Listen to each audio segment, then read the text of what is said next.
As we head into the new year, we're looking back at some of the biggest news stories of 2016. The presidential election, no surprise here, tops the list. How did the mainstream media fare in covering a contest we only see every 4 years? Let's talk about it with Howard Kurtz, the host for MediaBuzz, which is on Sundays here on the Fox News Channel. Howie, good to see you. Happy New Year.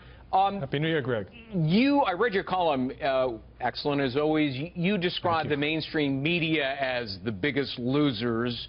Why? Not even close. I mean, there's not even really a debate anymore about the media and the way they botched this election. I'm not just talking about the fact that most of the people in the business went into the morning of November 8th expecting, predicting that Donald Trump was going to lose, but throughout this campaign just failing to grasp his appeal and why he was resonating with particularly many working-class voters and why he might win. But at the same time, there's sort of a paradox here. As Trump has been bashing and continues to bash the media, the dishonest media, as he calls us, likes to call us, he's been very, very good for business. Record ratings for cable news networks across the board. Fox, by the way, #1 in all of cable, not just among cable news channels. Web traffic soaring, newspaper subscriptions way up. So even as they blew the election, the cash registers were ringing. Do you think in order to either keep or build their audience, that the mainstream media will move squarely into the Trump opposition camp? I think for many outlets that is already starting to happen, and I think it's very dangerous. I mean, just to take one example, the website Slate, which has always been liberal, but now when you click on it, you get a little pop-up that says, President Trump has declared war on the press. Help us hold him accountable. Well, look, I'm all for media organizations being aggressive in their coverage of any president. But when you have a continuation now during the transition, and we'll see more of this after January 20th, of some journalists and media critics just coming out and openly saying, well, Trump is so different, and he's so slippery, and he's such a shady character, that we have to treat him differently than we have previous presidents, then you're really kind of giving up the claim of being fair. And I think that could really continue to tarnish the already low credibility of most of the media.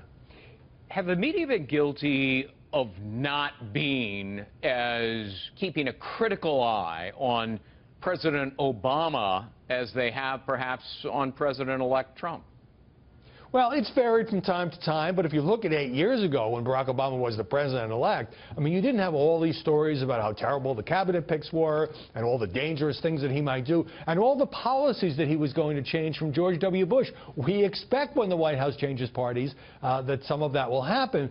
Completely different with Donald Trump. Now, there were times when the president did things, whether it was on Syria or when it turned out you couldn't keep your doctor under Obamacare necessarily or your plan, when there was more critical coverage. But if you compare the 8 years ago to now, it's not even close. And I think there's an underlying tone here, Greg. The media some elements of the media have not fully accepted the fact that President-elect Trump won this election, won it in part by running against the media, and now deserves, at least at the outset, to be treated fairly. And it would be really a calamitous move to move into the opposition camp. That's not the role of the press. Last quick question. What do you foresee in the coming year for conservative media outlets and personalities?